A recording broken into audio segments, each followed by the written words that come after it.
Kasunod ng malawakang pagpapatupad ng batas ukol sa wastong pagtrato sa basura, nagsagawa ng pagtatala ang puwersa ng pamahalang lungsod sa pamamagitan ng itinalagang Ecological Solid Waste Management Team ukol sa mga patuloy na lumalabag sa Republic Act 9003 o mas kilala bilang Ecological Solid Waste Management Act at City Ordinance 95-001 na nagbabawal ng pagtatapon ng basura sa alinmang lugar nang hindi magkahiwalay ang nabubulok at di nabubulok.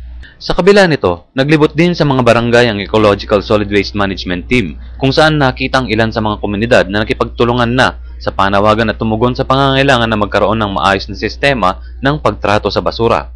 Panoorin natin ang ilan sa mga barangay na sumunod sa panuntunan.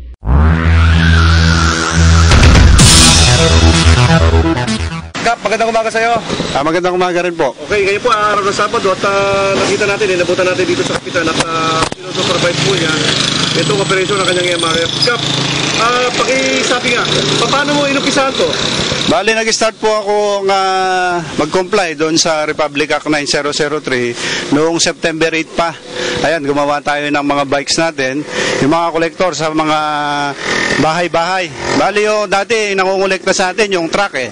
Pero ngayon, malaking ginhawa rin para sa mga nangungulekta ng basura dahil yung mga bike, yung mga collectors natin sa mga bike. Bali, house to house sila. Sila na mismong kumukuha, nakasegregate na yan, kaya madali yung trabaho. Ayan sila.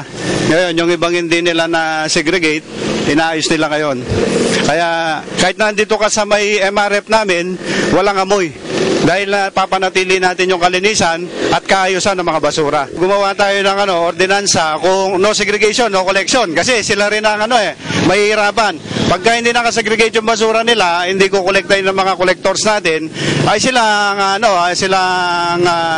kumbaga, mangangamoy sa mga bahay-bahay nila. Kaya napipilitan silang mag-segregate, kaya madali na rin. Pagdating dito sa MRF natin, yung mga collectors natin, inihiwalay na kagad.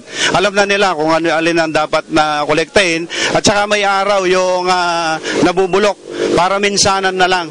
At least hindi natatambak dito, kasi minsanan yun kung mangolekta yung natin, yung truck natin.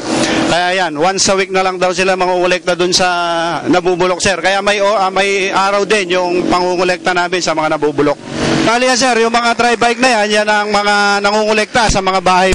Dahil maliit lang yung natin, 7 hectares lang o yung kabuuan ng lupa ng Barangay San Pablo, madali para sa kanila. Kaya yan ang ginawa natin, magaan, tsaka less diesel, gasolina, na-exercise pa yung mga kolektor natin. Kasi kung gagamit ako dun sa service ng barangay, una, gastos na sa gasolina, marami sila pa rin ang magtatrabaho, pero yung additional na gastos doon, yung gasolina. Pero ito, walang gastos. Na-exercise pa yung mga collectors natin. Mga kasama kong barangay captain, siguro